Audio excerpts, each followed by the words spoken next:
Welcome to Aussie on a farm in LA. That's right, I'm an Aussie and I live on a farm in Los Angeles, in the suburbs, believe it or not. This is Wrigley.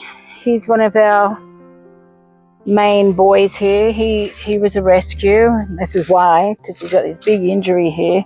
He should have died, but he was from Lifesaver, a wild horse rescue, and they spent the money on making him better, which is good, because usually an injury like this, he impaled himself.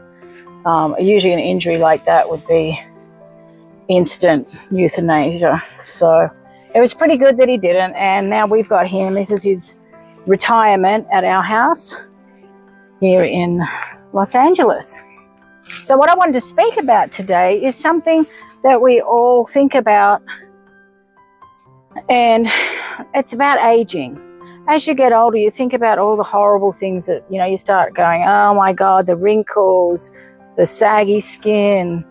And those don't really bother me that much. I think wrinkles are signs of living. Crow's feet are smiling. I don't necessarily love these lines here because it looks like I frown all the time, but I finally worked out it's because I squint all the time because I don't wear my glasses very often.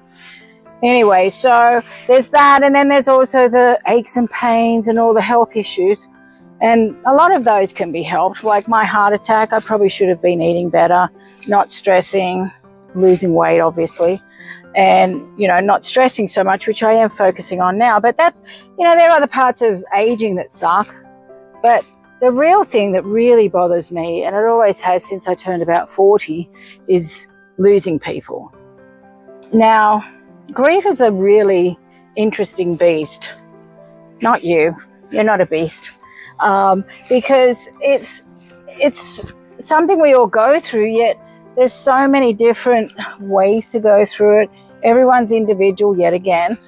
And, I had a friend post something the other day about, it was about grief, and I could see that she was hurting. So I texted her and I reminded her, about my friend saying, welcome to the club. So a friend of mine years ago when my dad passed said, welcome to the club. And I thought that was a really weird thing to say, but I worked out what it meant. So, when you have a kid and you say, welcome to the club for that, because until you have a child, you have no idea how your whole life, every aspect, your outlook on life changes once you have a kid. Well, once your parent dies, it's the same thing. It's like you'll never understand that unless it happens to you. And so that is joining the club. And, when a parent dies, it's different. It's like people are always wondering, how long is this pain going to take to go away? I'm sorry, I don't think it ever goes away. I think we just learn how to deal with it. And I think we learn how to deal with it more so for the people around us. We'd probably all just like to wallow forever. And, oftentimes you can't, if you've got young kids and things like that, you can't wallow. So grief, I have another friend who's absolutely amazing. And she has always, you're so dirty. That's why I have to keep going over the same spot. That's his bad spot there. And she's often had people, because her husband died, and she's often had people tell her, get over it, you got to get on with life, whatever. And she has got on with life, but she still posts to him on Facebook. And I think it's lovely. I think it's a lovely tribute to him. And it's a way of her keeping his memory alive and memory of their love. It's a tribute to their love. So I say to anyone that's grieving, don't listen to anyone else. There's no time limit on grief. Grief doesn't really end. So there's no time limit on it. And, so another thing I said to my friend, just put some perspective in it for her, because it's hard. None of us know what to say when someone passes away, and a lot of times that means we steer clear. And that happens a lot, especially after the first few months. After the first few months, it's like when you have a baby. The first few months, everyone's there, and then all of a sudden you're on your own. Same with grief, after you agree, Wrigley, he's nodding his head. After a few months, you kind of just, everyone's gone. And so you're just left with the grief to deal with it on your own. And that's when it really often kicks in, I think, when you really realize that you can't speak to that person again.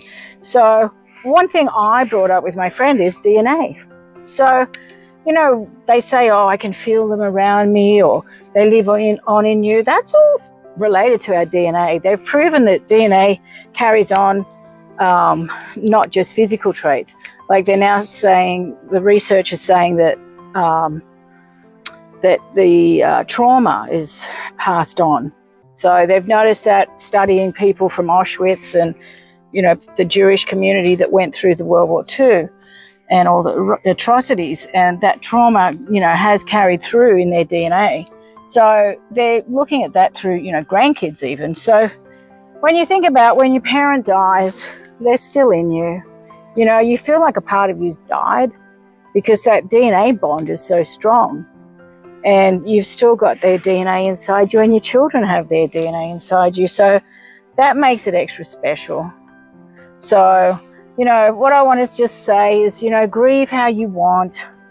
There's no limit. There's no time limit. There's no way. There's tons of books. I actually know one of the main writers of the books that, with the stages of grief. And, you know, a lot of people quote those now. But still, they go up and down. They're not lateral. They go up and, you know, backwards, forwards. So just be with you and don't worry about anyone else. Pay tribute to the person who's passed away however you want. It doesn't matter. It's you. Everyone's an individual. Don't listen to anyone else. And just go gently. Be gentle to yourself. And just remember, we are the 99%.